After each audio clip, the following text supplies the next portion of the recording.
Alors ici, on va avoir un rond qui apparaît autour comme ça de notre croix. Alors comment on va former? Ça va pas être un trait supplémentaire, ça va pas être une autre div, ça va être le pseudo-élément before. Alors, vous avez peut-être jamais rencontré ça. En fait, les pseudo-éléments, pour chaque élément, on peut en mettre deux, le pseudo-élément before et after. Donc, before et after.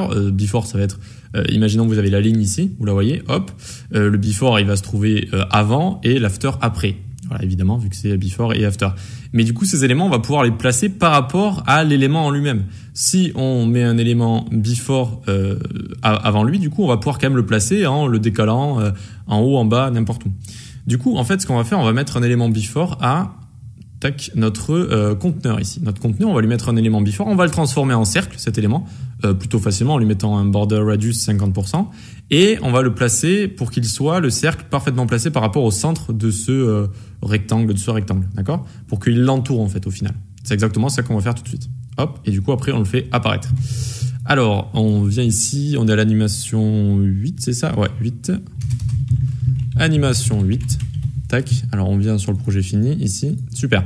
Donc, pour commencer, on vient ici, .btn8, position relative, vu qu'on va ensuite placer le pseudo-élément par rapport à ce btn, donc relatif à ça.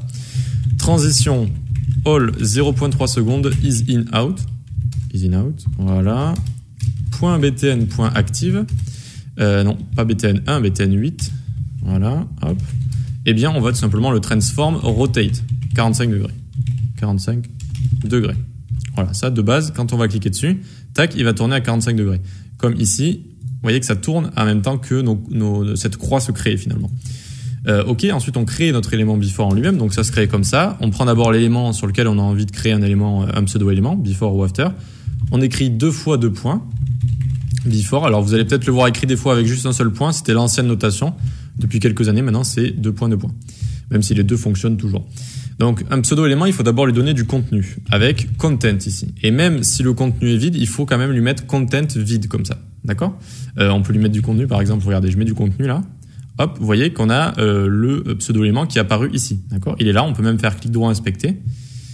Hop, on ouvre bien notre conteneur, on voit qu'il y a un before ici. Et puis, si on passe dessus, on voit que le before correspond aux lettres qu'on vient d'écrire.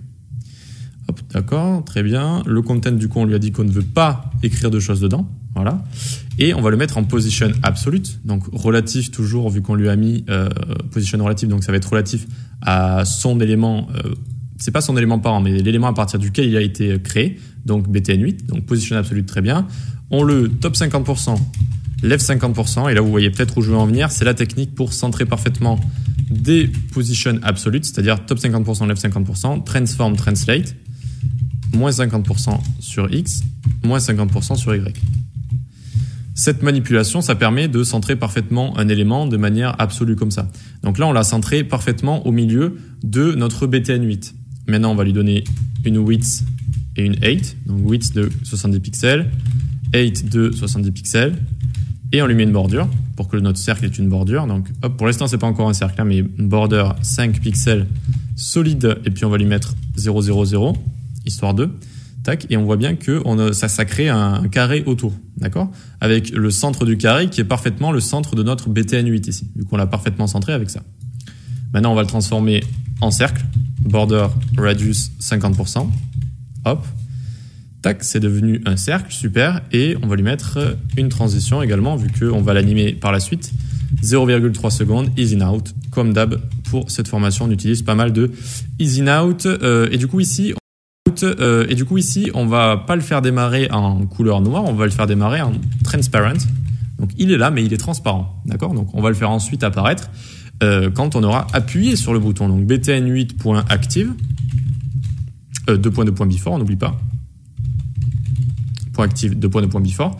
Transition delay. Alors c'est delay ou delay. Désolé pour l'accent anglais. 0,3 secondes de délai. On lui met bien important pour que ça s'applique. Et border, du coup, 5 pixels, solide toujours. Et on lui rajoute la couleur noire. D'accord? Donc, quand on va cliquer dessus, et on va. Hop, hop, hop, hop. Et vous sentez le délai qu'il y a ici de 0,3 secondes. D'accord? Donc là, on commence à avoir ce qu'on veut. Maintenant, eh bien, on n'a plus qu'à croiser nos lignes. Et voilà, donc ça, on sait faire. Avant de les croiser, on va légèrement les réduire en taille et faire disparaître la ligne du milieu. Vous voyez? Donc, on fait disparaître la ligne du milieu, on réduit la taille et on les fait tourner.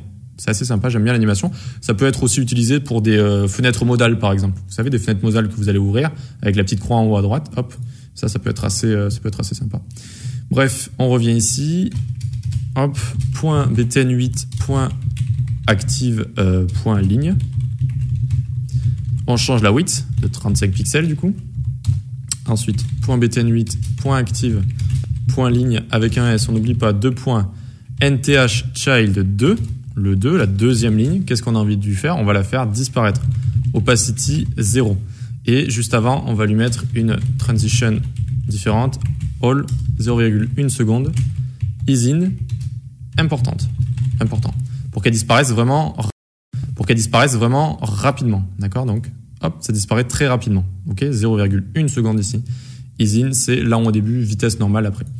Ok, donc maintenant, pour bien que vous compreniez, je me suis un petit peu arrêté, j'ai fait une petite pause pour essayer de bien vous l'expliquer facilement. C'est pour ça peut-être qu'on n'est pas au même écran, mais là, on est au même niveau de code normalement. On va mettre en commentaire ceci là. Hop, le BTN active, rotation de 45 degrés. Parce qu'une rotation, ça implique que nos axes ils vont aussi tourner et c'est un petit peu moins facile de comprendre une fois que les choses ont tourné. Alors que là, vous allez voir que vous allez comprendre facilement, je pense. Donc, on vient ici, on va aller cibler directement point .btn8, point active et puis la ligne numéro 1. Donc, point ligne, alors, ligne nth child 1 ici, super. Hop. Et on va lui faire un transform, translate, 12,5 pixels sur X, 18 pixels sur Y. Alors, quand on met juste un translate sans le X et le Y, eh bien, il faut comprendre que la première valeur ici c'est X, ensuite c'est Y. Et voilà, donc ici, regardez, on a notre première ligne qui est parfaitement au milieu ici. Elle est vraiment au milieu. Qu'est-ce qui lui est arrivé? On l'a décalé de 12,5 pixels sur X, donc de gauche à droite. Donc de gauche à droite, cet espace-là, si vous voulez, on l'a décalé de cet espace-là. Et ensuite, 18 pixels, elle est descendue finalement. Regardez, si je mets 0 ici, hop, elle descend, cette barre, de haut en bas. Ok? Elle descend, tac, de haut en bas. Super. Et regardez ce qu'on a à la fin ici. On a une croix, d'accord? Mais il faut imaginer cette croix-là qui n'a pas tourné. Donc pour l'instant, on va essayer de faire croiser du coup la ligne du bas avec cette ligne-là. Donc on copie-colle ça là, tac. On prend la troisième ligne ici, troisième. Et ici, on lui met bien moins 18. Moins 18.